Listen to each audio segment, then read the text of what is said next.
Olá, pessoal. Bem-vindos a mais uma análise detalhada. O nosso foco hoje é entender a reconstrução de uma das funções mais famosas e essenciais da linguagem C, a clássica função printf. A ideia não é só olhar para um monte de código, mas sim compreender a arquitetura central de uma biblioteca padrão construída totalmente do zero. Vamos desmistificar o que rola nos bastidores e focar nas engrenagens principais desse projeto que é fascinante. Para organizar o nosso estudo, a gente dividiu essa jornada em 6 fases bem práticas: a magia das funções variádicas, o parsing e estrutura principal, a promoção de tipo junto com o handler, a matemática hexadecimal e ponteiros, a modularidade e escala de código e, por fim, um roteiro prático focado na prevenção de erros. Então, começando direto pela seção 1, a magia das funções variádicas, a verdadeira sala de máquinas dos argumentos infinitos. Olha só que interessante. Como é que o printf consegue receber uma quantidade de argumentos que parece não ter fim? Na linguagem C, a gente sabe que o padrão é ter aquele protótipo super estrito, esperando 1, 2 ou 3 argumentos bem específicos, né? Mas o printf simplesmente ignora isso. Ele aceita o que vier, sem um limite claro. Como isso é tecnicamente possível? A mágica toda acontece graças às funções variádicas. Elas são um recurso sensacional do C que permite criar funções capazes de aceitar essa quantidade variável de parâmetros usando umas macros especiais que vêm lá da biblioteca stdarg.h. Lembra daquelas 3 reticências que ficam no final da declaração da função?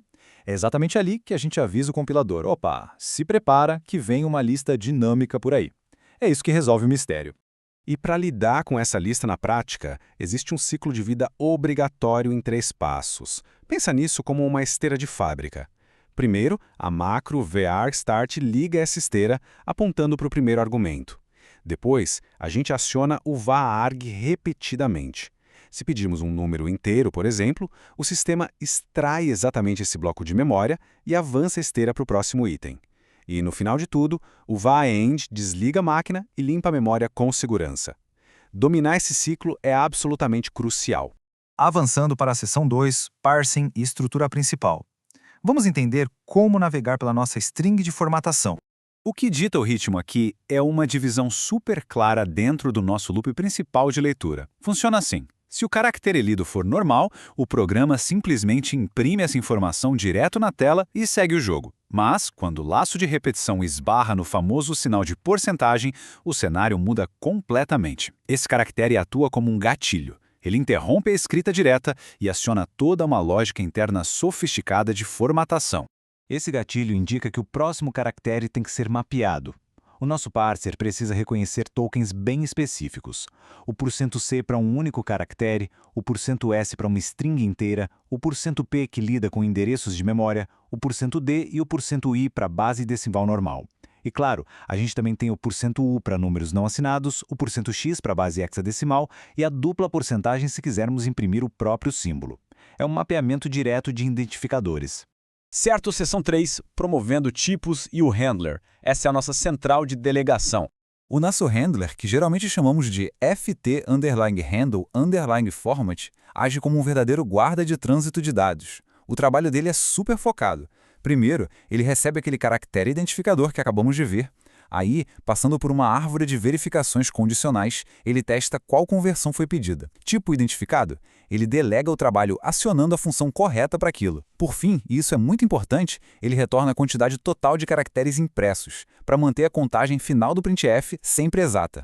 Agora presta muita atenção num detalhe super técnico e que é fonte de muitos bugs: a promoção automática de tipos. Na linguagem C, ao passar dados pela pilha nessas funções variádicas, variáveis menores que inteiros, como um simples char, são promovidas automaticamente para o tipo int. Por causa dessa conversão automática em tempo de execução, na hora de extrair um caractere na função usando o var_arg, é estritamente necessário pedir um int. Só assim a gente garante que a memória seja lida perfeitamente. Chegamos à seção 4, matemática hexadecimal e ponteiras. É hora do mergulho profundo na base 16. Transformar um número decimal numa string hexadecimal exige uma matemática bem estruturada, que a gente resolve usando recursão, e o método é bem elegante.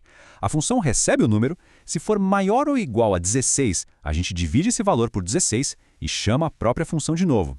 Conforme essa recursão começa a desempilhar de volta, a gente vai pegando o resto da divisão e usa isso como índice para buscar a letrinha certa lá naquele mapa fixo, que vai do 0 até o f. Só que existe uma diferença técnica vital aqui. Para um hexadecimal normal com %s, essa divisão recursiva que acabamos de falar funciona perfeitamente, lidando com valores inteiros sem sinal.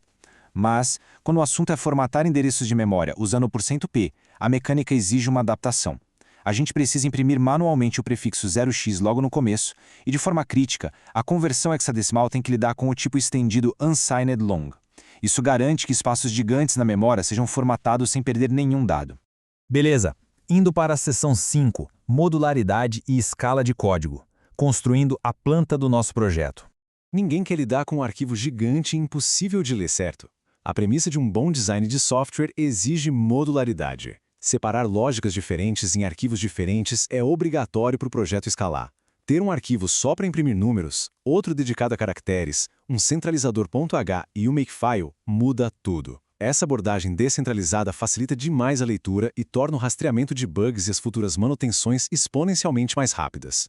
E, finalmente, a seção 6, roteiro e prevenção de erros. O nosso mapa para a maestria.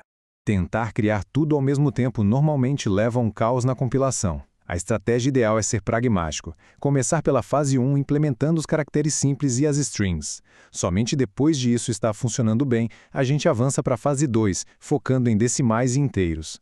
Depois vem a fase 3 com os números sem sinal. Na fase 4, a gente estabiliza a lógica matemática recursiva dos hexadecimais. E com esse terreno todo preparado, a gente finalmente encara o desafio da fase 5, manipular e converter os ponteiros de memória. Mas olha, código compilado não significa código finalizado. A validação precisa estressar os limites absolutos do programa. Como a função reage recebendo valores null ou um simples zero? Será que aquelas margens extremas da memória, como int_min e int_max, vão causar algum vazamento? O teste definitivo de qualidade é colocar o ftprintf lado a lado como o printf nativo da biblioteca C. Os resultados impressos na tela pelos dois devem ser absolutamente idênticos em toda e qualquer circunstância. Para fecharmos esta análise abrangente, vale uma reflexão fundamental. Quando a gente dedica energia para dissecar essa mecânica da pilha de argumentos variádicos, aplicar recursão e adotar uma estrutura modular, a gente adquire muito mais do que só a habilidade de formatar strings. É entendendo essas engrenagens a fundo que a gente eleva a nossa capacidade técnica e melhora o design para qualquer sistema complexo no futuro. Afinal, qual seria a próxima ferramenta nativa que poderia ser reconstruída totalmente a partir de suas fundações? Fica aí a provocação para o nosso próximo estudo. Muito obrigado por acompanhar a nossa explicação.